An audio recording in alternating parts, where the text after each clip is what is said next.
I've been spending a fair bit of time over the last few years doing a lot of learning in the cybersecurity realm, and I thought I would just start putting together some short videos to share some of the things I've come across or things that I find interesting. And one of the things that I enjoy doing is playing on Hackbox, which is a platform that provides sandboxed machines for you to go and attack and play with and learn about different vulnerabilities and the impacts they can have and that sort of thing. So what I wanted to look at today quickly was the box called Forgot, and it's named that because of a vulnerability in its forgot password function, which is the main topic of today's video. So if we jump over to my VM, I've got the website open that's being run on this box. We can see it's just a typical web app logon portal, and there's a forgotten password function.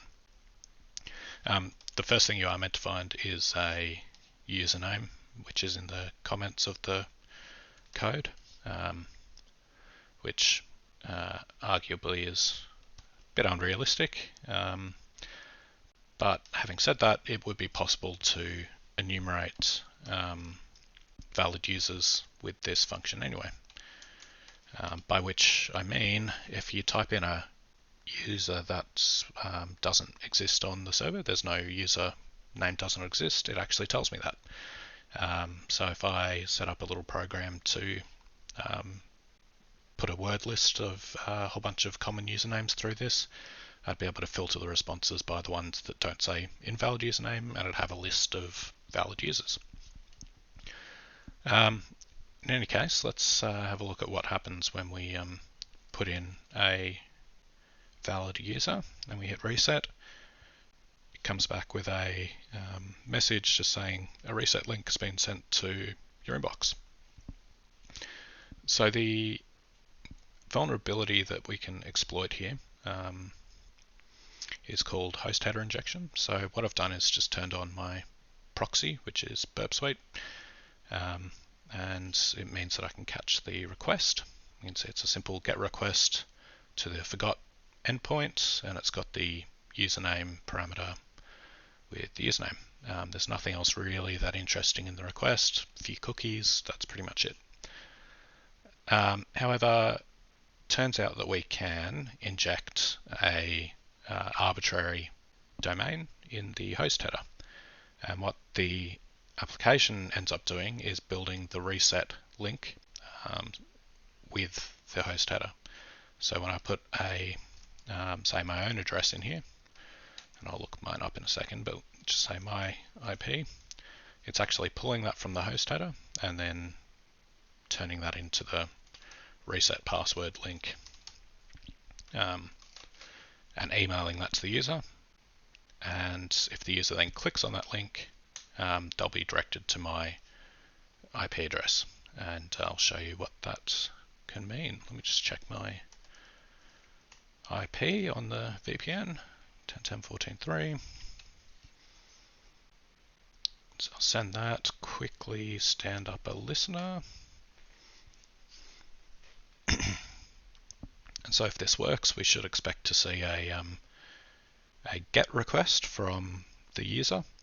When they've clicked on that link, it'll send a GET request to whatever the server generated. And here we go.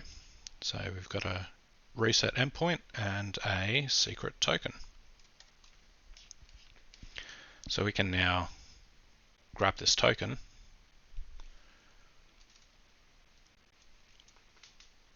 oops, don't need to be intercepting anymore, and there we go, set a new password. So I'm just going to change this developer's password to password. Looks like that's worked. And now let's try logging in.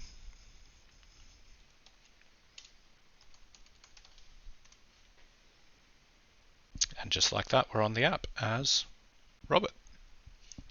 So just in case you weren't quite following what was going on there, let's have a quick look at the code. So the first thing I wanted to point out, you'll see I've got the Sneak plugin for Visual Studio Code, which is great. and it will scan all the code, look for vulnerable. This is looking for open source packages, so we can see it's picked up a few things here from WorkSug, and WorkSug is the I suppose web framework for Python that's being used for this app. And it's picked up a whole bunch of things related to denial of service attacks. I think this is denial of service related as well. It's found an open redirect, but interestingly not in the area that we're playing with. And yes, it's flagged on the username being hard-coded in there as not best practice. So it is finding a whole lot of interesting stuff and it's worthwhile, but it isn't seeing the logic failure in this forgot password route.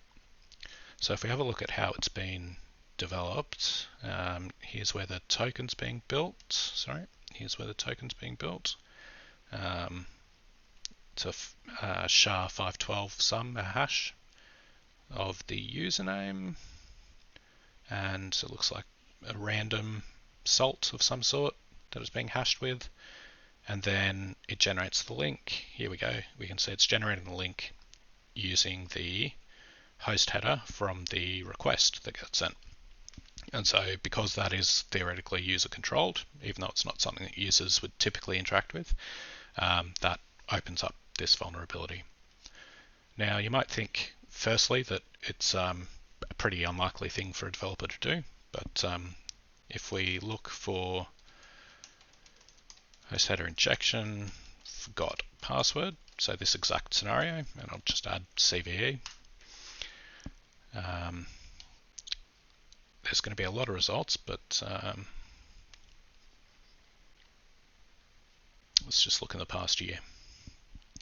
There we go, we can see there's a few from 2022, 2023, and these are all discovered CVEs in the last few years in applications.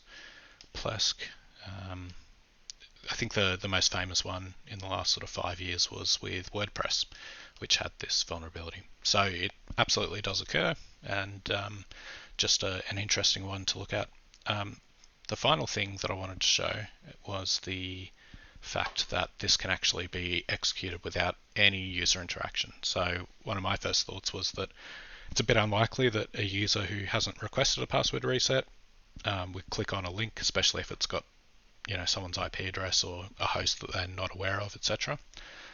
But as it turns out, they wouldn't even need to, so in a lot of instances. So the security scanning tools that run over emails will, in most cases, click on links and open documents and files to see if there's any malicious content on the other end. And that means that before a user even sees the email, that link could be clicked, and we could get that reset token disclosed to an attacker. So I'll actually demonstrate this just with a simple, just quickly set up a web server of my own. So I'm just using a simple Python HTTP server, and using ngrok, which is just a development tool that allows you to set up short-term publicly available URLs, and it's just simpler than figuring out all the NAT stuff to expose your machine to the web otherwise. So it just makes that nice and quick. And what I can do is send myself an email and just say, so let's pretend that this is the server generating this. It would be going to my host, and it'll be the server would add reset, and it would say token, and it would put the secret token on there. Alright, so if I send that and give it a minute or two, it's you'll see that without me interacting with that, so I've sent that to my own email address, without me interacting with it, and it actually happens before I see it, we will get a callback on our local server. And the other thing we can actually do is grab the IP address that reaches out to us, and we can look it up, and most likely we're going to see that it's a Azure server, probably in Sydney.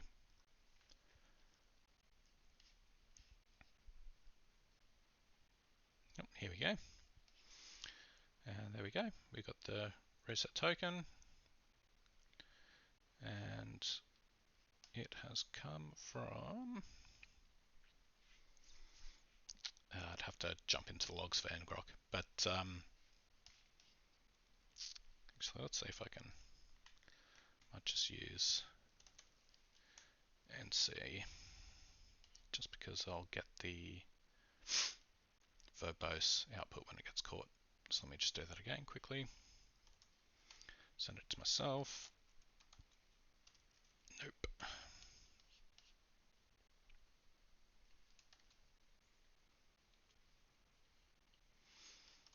Password.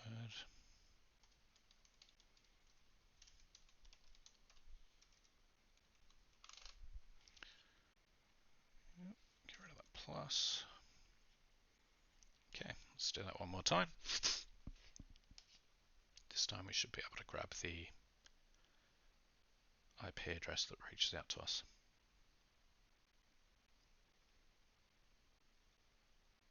So all ngrok's doing is exposing my port 80 to the internet via this link. So it's a proxy server effectively. And there we go, got our second hit. And here we go. And we get the X forwarded for. Let's do a quick search on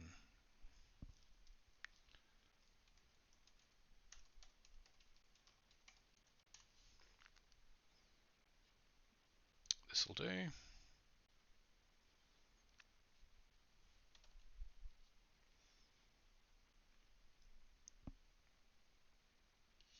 There we go.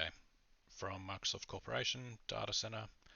So this was basically Azure protections, clicking on that link on behalf of the user before it even delivers the email address, and providing me with the token.